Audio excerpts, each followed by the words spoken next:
Welcome to a new edition of the Neon Jazz interview series with UK jazz saxophonist and composer Justin Swadling.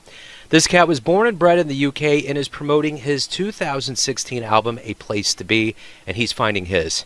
He went to the London College of Music and graduated in saxophone and composition, learning under both Jimmy Hastings and Eddie Harvey. He's gone on to play with the likes of Candi Staton, and these days he is a highly respected British session musician and composer with 10 years under his belt and his solo career well underway. There's so much more to come, and you will find out all about it. So get to know Justin and dig this interview, my friends. Thank you for taking a little time out for me today. I appreciate it. Yeah, no problem at all. Yeah, pleasure to chat with you. So I'm going to go ahead and start off here, and your latest album is 2016's A Place to Be. Talk to me about this album and how you feel about it. Well, it's been quite a journey, really. Coming from purely sort of jazz, big band, swing background to actually create something with a string quartet was a sort of completely new territory for me, really. Sitting down and writing for those instruments. I was very lucky to actually be working with a member of the quartet. He's the viola player, David Wigram, was also a great saxophone player as well. We sort of got together whilst working in a swing band in London. And I floated this idea to him about doing an album purely for alto sax and strings. And he was really excited by the idea. So I got writing, really, and took some early sort of sketches, if you like, to the quartet in 2015, and we worked on it for a good 18 months, sort of in collaboration, if you like, with the quartet, and eventually, went in the studio and put it down, and it is the way it sounds now. So let me kind of go back in your life here, growing up in the UK. Talk to me about your childhood and how you got so interested in jazz.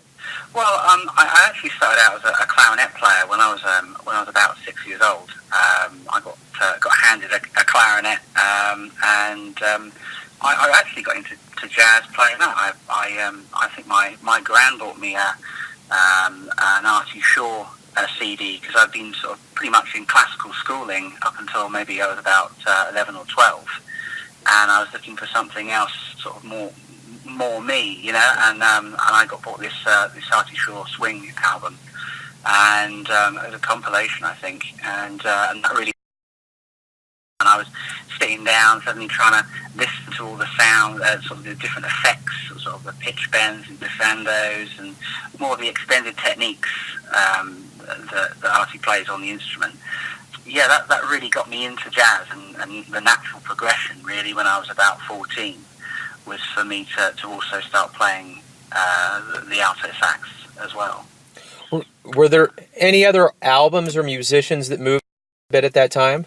Yeah, I mean, I used to listen to quite a lot of Sam Bourne and Gerald Albright, a lot of those style of players, sort of more from a session pop background, and that I really like the sound and the sort of the melodic flavour that those particular saxophone players had.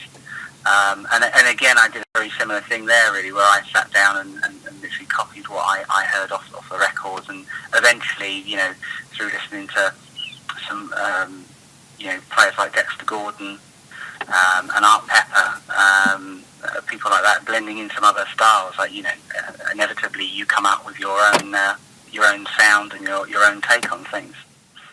So when did you know music was going to be your career? Was it around that age, or was it later on? It was pretty early, actually. When I was maybe 12 or 13, I sort of really wanted to be in music, and to be honest, nothing else ever really occurred to me. I suppose as I went, as a teenager, a few things came up that that would be quite interesting to do, perhaps. But really, it was only music I was ever interested in, and I sort of worked on honing my playing and my band skills through various youth bands up until I went to college in 2004, which was the London College of Music in Ealing. It's a part of the old Ealing Studios. So yeah, that was that was me really. I've always been a musician, and I've never really done any other job. I think sometimes it might be quite nice to maybe, if I'd washed pans in a restaurant for a week or something like that, just to get a better idea of other people's lives, other people's jobs. But that's just how it's worked out, really. So you graduate from the London College of Music in 2007. You studied sax and composition with Jimmy Hastings and Eddie Harvey. What did you learn there about music? How did that groom you to be a musician? What was interesting about the college, it really took me back to basics. Certainly as a teenager, you're very focused on the technical facility that you have on the instrument. And, sort of trying to play as loud and high, as fast as possible. And the college was really excellent at bringing me back to basics, talking about what's really important in music, focusing on melodic playing, and from that really, it sort of recharged the way I looked at music. And you have various other classes. You do orchestration, and you read into other styles of music. So you just end up becoming a much more rounded musician, and hopefully better armed when you do go on a gig or a pop tour or whatever after college. You're sort of more in a better position to bring it, and yeah. In 2005, you win the prestigious LCM Jazz Player of the Year award, and you won other awards. I don't want to know what your favorite award is, but was there an award that you got that surprised you the most? The Jazz Player of the Year award was quite special for me. I was never someone at school that particularly went into loads of exams and grades and awards and certificates and things. I was quite happy to just be by myself and do work on my playing, go to the various youth bands and big bands and things that I was in, and just get better at musician. The professor of jazz at LCM, Pete Cook, gave me that award when I was in the first year, and that was a huge deal for me, more than he probably realises, just because that was the first sort of recognition that I got of my playing, outside my own sort of satisfaction of getting better, if you know what I mean. So yeah, that was quite a special one for me anyway. To this day, right now, you're a highly respected British session musician. You're releasing solo albums. You've been at it for over a decade. How do you feel about your career? How it's going and where it's going? It's taken several different sort of turns, really, between doing solo projects and also working in different styles of music. I mean, the last couple of years, I've probably enjoyed myself playing more now than I ever have done before. It's not that I hated it before, but the kind of gigs that I'm able to do. I've been on a lot of pop gigs the last year. I've been out with Tony Hadley and ABC, Candi Staton, people like that. So being able to work on a different side of my playing and playing a little bit of keys on the gigs as well. And I just find that the most fun and enjoyable thing, doing festivals with those kind of artists, and learning their music, learning what makes them tick, and of course all of these influences. When I'm sitting there taking apart the sax parts or string parts or whatever that I'm working on for one of these artists, I learn something new compositionally, and quite a lot of those influences have ended up coming out in solo projects like A Place to Be. What do you like the most about being a jazz musician? That's quite a difficult question, actually.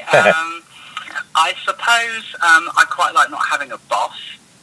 I like not having to get up super early on a Monday morning and drag myself into work. I can go at things at my own pace, and of course, there are times when I'm working. The summer gets super intense, but again, I very much as I say, my own boss, and I do like the autonomy of just being able to do a variety of things. I meet an incredibly large amount of people. It is a tough lifestyle. You do find yourself working, to the early hours, and really in some cases you really could do a bit of a break. But in terms of the excitement that it gives you. And I think if I can look back in 30 years' time and I've survived, if you like, the industry, and I've had a great time doing it, then I think I'll be quite pleased with that, really. What is one of the nicest things a fan has ever said to you about your music? Well, I mean, it's always interesting because I think a lot of people, when they come to a gig or when they listen to perhaps one of my original albums, they always pick up on things that you don't hear yourself. It's quite interesting. You will work tirelessly at one specific bit, almost obsessing about it in the studio because there's one particular note or there's a certain particular flavour you're trying to get into the record that is really important to you, and something else will almost completely pass you by. It's sort of automatic. And then you'll be at a gig and somebody will come up to you and goes, "Oh, I love the way you're doing that," or "I like this element about something." And that's really, I like that surprising element of other, the way other people hear music. Obviously it's come from me, and it's my sort of imagination, but it does something different to different people. So that's quite rewarding, really. It's quite interesting to learn that from others, and of course it fuels me to perhaps be influenced by what people say for my next record. Makes me look at my own music in a completely different way. What do you see in your career, say in the next 10 years? Say we talk in 10 years and I ask you what's been going on. What are you looking forward to having happen in your career? I think I would like to have an even longer list of artists that I've worked with. As I say, that's something that I really do enjoy. I suppose it's not something that I've intently thought about, and I don't really have these sort of, I know some people have these 5 or 10 year plans about what they want to see happen in a certain amount of time, but I've sort of learnt as a musician that you have to be open to loads of different circumstances, and the fact that life does its thing. So I feel kind of more comfortable, to be honest, just sort of plodding on, if that's the right word, and just enjoy myself and treat every gig as really important, and play the best I can, and just enjoy myself, really, and see what happens. I think that's a great way to wrap everything up. Justin, thank you for taking some time out to talk with me today. I appreciate it. Not at all, Joe. Yeah, it's lovely to chat with you. Thanks for listening and tuning in to yet another Neon Jazz interview, where we give you a bit of insight into the finest players in New York, Kansas City, and spots all over the world like the UK, giving fans all that jazz. And thanks to Justin for his time, his stories, and his honesty. If you want to hear more interviews, go to Famous Interviews with Joe Domino on the iTunes Store, or visit Neon Jazz at youtube.com. And for everything Neon Jazz, go to the neonjazz.blogspot.com. Until next time, enjoy the jazz, my friends.